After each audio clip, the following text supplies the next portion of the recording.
গেছে, আমি জানি না যে তিনি রাগ করে উঠে গেছে। খুব খারাপ লাগে ভাই। রাগ করে উঠে যাওয়ার পরে আমি জানি না যে রাগ করে উঠে গেছে। রাত্রে আমাকে 20,000 টাকা হাতে এনে দেয়, হুজুর 20,000 টাকা নেয়। বললাম কি? ওই হুজুর আপনি বাসকান্দি বরকতে হাত বাড়াইছেন, আমার বিশ্বাস হয় না, আমি উঠে গেছি গিয়া। যাবার নারে তাকবীর, আবুল কালাম ভাই কি নারে তাকবীর, আল্লাহু আকবার। আল্লাহ আবুল কালাম ভাইয়ের জন্য অন্তর খুলে দোয়া করে, আল্লাহ তুমি কবুল করি। 1000 টাকা আল্লাহ মা বাবার জন্য দান করছে, ছেলে মেয়ের জন্য দান করেছে। আবুল কালামের মতো কোটি কোটি সন্তান রয়েছে, আজকে মা বাবার জন্য 500 টাকা পর্যন্ত বাহির হয় না। আবুল কালামের দান তুমি কবুল করে নাও, সকলেই বলুন আমিন।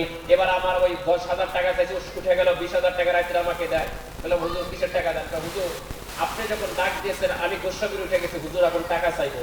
এ ভাই আমার কি হবে? আমাকে আপনার টাকা দিলেও লাভ হবে, না দিলে আমি চলে যাবো ভাই। কেন তো ক্ষতি কার হবে ভাই? নিজের ক্ষতি হবে ভাই।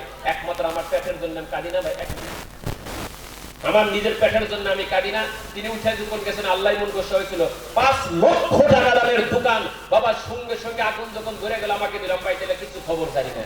আমাকে বললো হুজুর আমার বিশ্বাস হয়েছে, আমি যে উঠে গেছি কেউ না দেখলে অন্ধকার রাত্রে আল্লাহ দেখেছে। সেই জন্য ভাই দোকানদার ভাই আছেন, আল্লাহর রাস্তায় বলছি এটা মাদ্রাসা দেখেন, এটা সাদকা মাদ্রাসা, জাকাত মাদ্রাসা, সবকিছু দিতে পারেন। আপনার দোকানে কেনা বেশি হয় না, আপনি একটাবার টাকা দিয়ে দেখেন। আল্লাহকে বলেন আল্লাহ আমার বহুত বড় বড় মুসিবত ছিল, মানুষ যখন আমার দোকানের সামনে এসে আমার প্রতি মায়া নাই, মায়া ধরনের মধ্যে একমাত্র মালিক হলো আল্লাহ।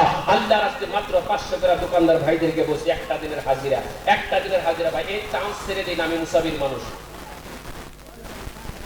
আল্লাহ রাখ বাবাজি, আল্লাহ 500 টাকা দান করেছে, আল্লাহ দান তুমি কবুল করো। তোমার ছেলে পেলে আল্লাহ তার ঘরের মধ্যে পূর্ণিমা চাঁদের মতন ছেলে মেয়ে, আল্লাহ ছেলে